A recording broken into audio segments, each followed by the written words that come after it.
방금 천연수 기자의 뉴스 보시면서 어떤 생각이 드셨는지요? 전현직 도의원 21명이 방역 수칙을 어기고 어울려 식사를 즐기고 현직 의원들은 본회의장에서 말다툼이나 벌이고 또 의장은 개인 일정을 사유로 본회의에 참석하지 않고 경남 도의원들의 수준이 그대로 드러나고 있는데요. 이 시간 현직 경남 도의원인 장종하 더불어민주당 중앙당 부대변인 그리고 국민의힘 경남도당 차주목 사무처장 두 분 모시고 이 상황 어떻게 보는지 자세히 들어보겠습니다. 어서 오십시오. 예. 네. 사랑의 매라고도 하는데요. 오늘은 도민들이 좀 회초리를 들었다고 생각하시고 좀 솔직하게 말씀을 해주시기를 바라겠습니다. 네. 단도직입적으로 말씀드리면 전직 도의원 2명이 코로나19에 확진이 됐고요. 또 현직 도의원 포함해서 지금 100여 명의 도민이 자가격리 중입니다. 모범을 보여야 할 의원들의 방역 수칙 위반, 같은 도의원으로서 어떻게 보시는지 먼저 장종화 의원님께 묻습니다. 어제 오늘 코로나 확진자가 전국적으로 1,000명이 넘어섰다고 하고요. 네. 델타 변이 그리고 4차 코로나 확진 얘기가 나오고 있는 상황에서 오늘 이 이슈를 가지고 토론을 한다고 하니까 오늘 KBS에 오는 발걸음이 정말로 무거웠다는 말씀을 우선 드리고 싶고요. 예. 이번 10대 경남 도의원들의 이번 사태를 보면서 사실 10대 도의원분들은 저희한테는 개인적으로 전직 의원들이시기도 하고 선배 의원들이시기도 하신데요. 좀 안일하게 생각을 하지 않으셨나 이렇게 생각을 합니다. 네. 또 이제 에이 설마 코로나 확진되겠어 이런 심리가 작동을 하지 않았나 싶고요. 지금 이번 도의원들 코로나 사태로 인해 가지고 약 600명 가까이가 검사를 받았고 100명 이상이 지금 자가격리 중에 있는 상황이거든요. 참 어떠한 말씀으로도 입이 10개라도 면목 없는 일이고요. 제가 오늘 이 방송에서도 죄송하다는 말씀을 좀 대신 좀 전하고 싶습니다. 네, 차주목 사무처장님. 예, 변명의 여지가 없는 것 같습니다. 오히려 일반 도민들보다 더 솔선수범하고 더 방역 규칙을 지켰음에야 됨에도 이러한 일이 생김으로 해서 도민들께 많은 실망감을 드려서 정말 죄송할 따름입니다. 또 거기에 저희 국민의힘 당 소속 네. 의원님도 계시다는 것 네. 자체가 참 죄송스러울 따름입니다. 네. 사실 6월 28일 날 진주시의 한 식당에서 21명이 식사를 하셨는데요. 그 6월 28일 보면 진주에서 추가 확진자가 2명이 나왔고요. 또 7월 이 사회적 거리두기 개편을 앞두고 있던 시점이었기 때문에 도민들의 기대감이 일부 있었습니다. 그리고 진주는 사회적 거리두기 1.5단계가 3주간 연장이 돼서 7월 4일까지는 5인 이상의 사적 모임이 금지가 되는 상황이었어요. 그럼에도 불구하고 당시 도의원들이 어떻게 21명이나 모여서 식사를 할 수 있었는지 도민들은 궁금해하고 있습니다. 네. 일단 진주에서 6월 28일 날 식사 모임을 하셨던 것 같아요. 네. 이게 진주의 진성면이라는 지역인데 진주 시가지에서 조금 떨어져 있는 곳이고요. 그 식사 모임에 참석했다는 10대 도의원이 처음에 이제 보도되기는 18명이었다가 지금 21명까지 KBS 보도상으로는 21명까지로 나오는데요. 이게 이제 정확한 숫자가 파악이 안 되는 것도 사실 좀 의아한 부분도 있고요. 예. KBS에서 보도된 내용대로 21명이 맞다면 네. 10대 도의원 전체 정원이 55명이었는데 3분의 1이 넘는 숫자거든요. 예. 참석하신 분들 중에서 10대 도의원 모임을 주도하신 분도 계실 것이고, 그리고 11대 의회에서 활동하시는 세 분을 제외하고는 다 전직 의원님들이시거든요.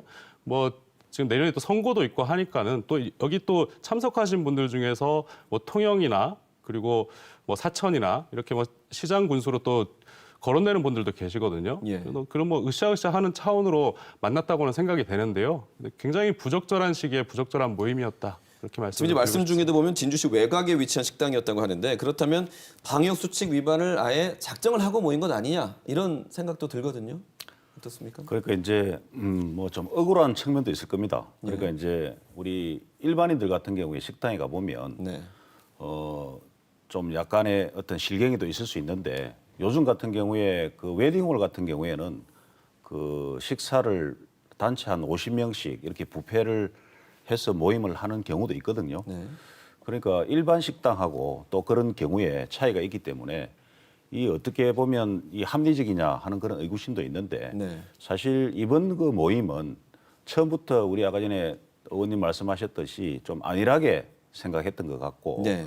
오히려 사람들이 안 다니는 좀 한적한 데 가면 좀 더 그런 확산으로부터 좀 더 자유롭지 비교적 않느냐. 안전하지 않을 것이냐라는 생각을 그런 생각도 했고 네. 제가 또 그 이야기를 들어보니까 이제 식탁 사이를 간격을 두고 네.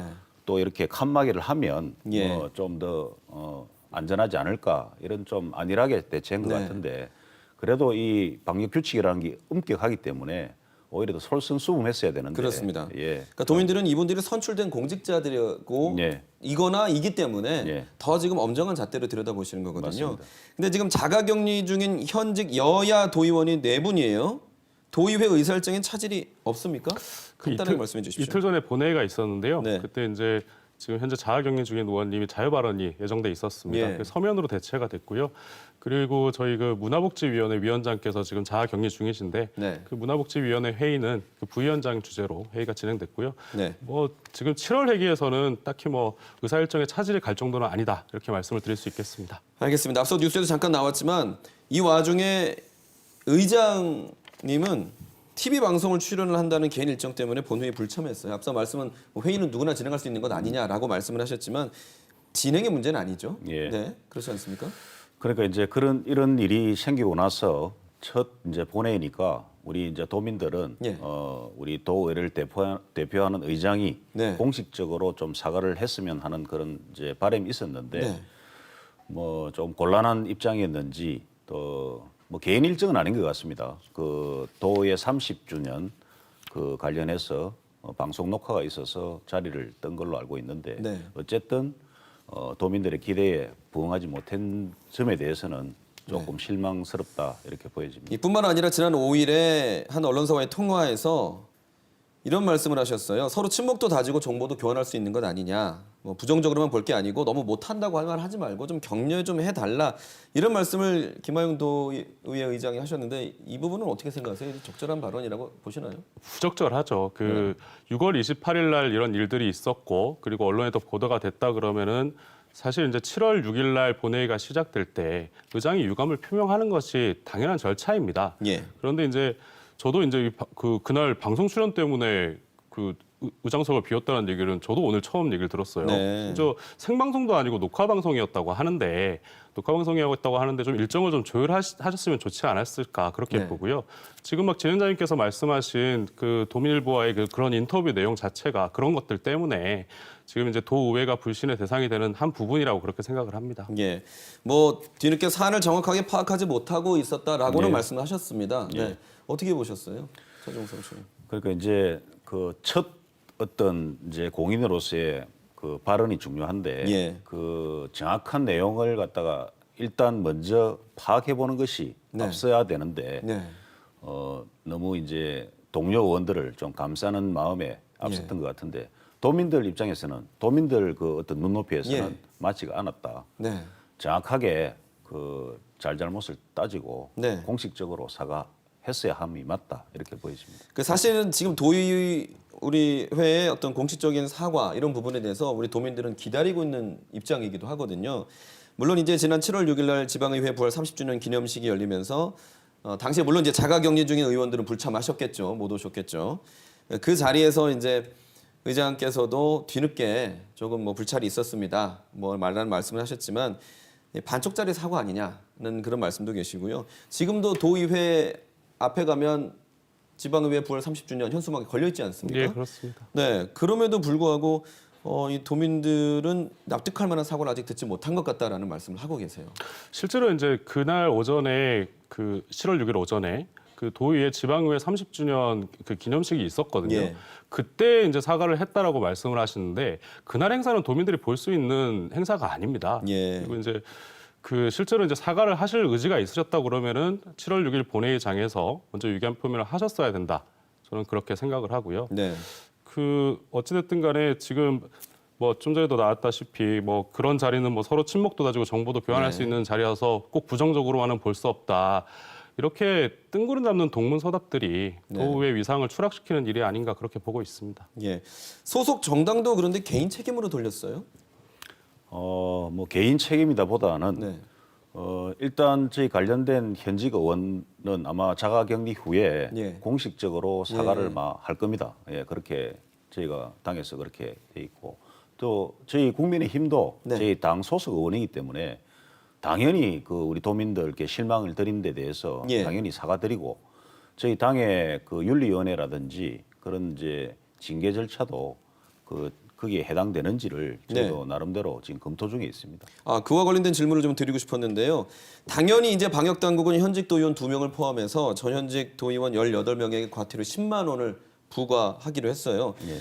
이것으로 충분하다고 보시는지 아니면 어떤 징계나 처분이 가능하다고 보시는지 좀 말씀해 주십시오. 그 과태료 처분은 당연히 규정된 대로 받는 건 당연한데 예. 오히려 그 금전적인 것보다는 도민들께 실망감을 드렸기 때문에 네. 그것이 더 큰 손실이다. 이 식당도 지금 과태료 대상이에요. 식당도 제가 알기로는 처음 걸리면 150만 원, 예. 두 번째면 뭐 300만 원인데 그 자영업 하시는 분들이 네. 그 사실 뭐 그 생계에 큰 타격을 입는다 이렇게 생각이 됩니다.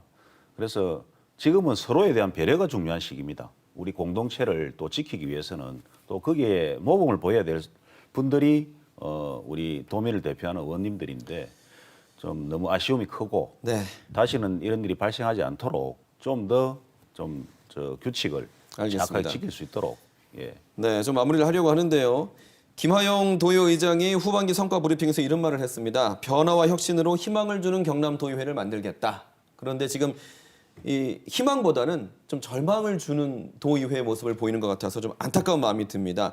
앞으로 지방자치 30년 도의회는 무엇이 변해야 하는지 끝으로 한 말씀씩 해주십시오. 의회라는 공간이요. 소위 말해서 민의의 전당이라고 하지 않습니까? 네. 이번 11대 후반기에 들어서 변화와 혁신으로 도민들께 희망을 주는 의회를 만들겠다고 하는데요. 그 변화와 혁신이라고 쓰고 그 꼼수와 야합이라고 얘기를 하시는 분들이 계십니다. 예. 계속해서 이번에 코로나 사태와 같은 이런 모습, 그리고 부동산 전수조사에 관련해가지고 구렁이 담 넘어가는 듯이 이렇게 넘어가는 모습. 네. 이제는 진짜로 시대가 바뀌어서 더 이상 밍숭맹숭하게 지역에서 영준으로 그 뭐 선수 채워가지고 정치 생명 연장의 꿈을 꾸시는 정치 이제는 좀 그만해야 된다고 보고요. 네. 저는 내년에 지방선거가 그렇게 좀 지역의 지방의회를 좀 혁신할 수 있는 계기가 네. 되지 않을까 생각합니다. 근데 반말이 아니라 본인의 말씀이 될 수도 있습니다. 그것은 저도 네. 당연히 포함돼서 예. 저도 이제 그러한 과정을 거쳐야 된다고 생각을 합니다. 네, 알겠습니다. 차주몽 사무처장님.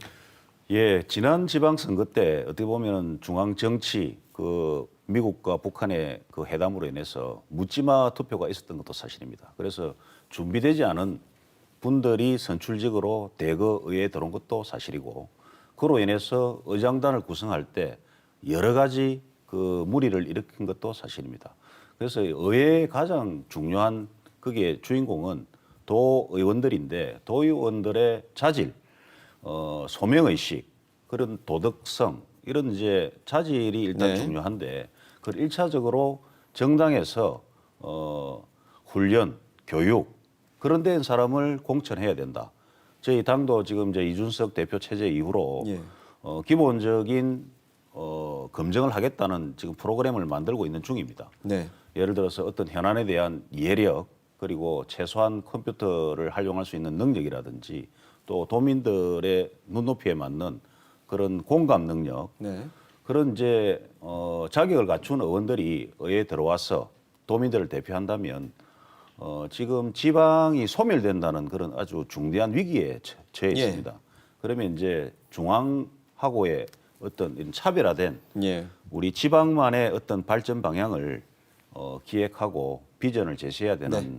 그런 좀 능력 있는 인물들이 대거 예. 의회에 들어와야 된다 이렇게 보여집니다. 알겠습니다. 지금 뭐 공의 여야를 떠나서 도민들의 눈높이에 맞지 않았다라는 말씀 해주셨고요. 또 부적절했다라는 또 사과의 말씀도 하셨습니다. 앞으로 우리 시청자 여러분, 도민들께서 어떤 모습을 도의회가 보이는지 지켜보실 겁니다. 두 분께서도 잘 지켜봐 주시길 바라겠습니다. 오늘 말씀 감사합니다. 네.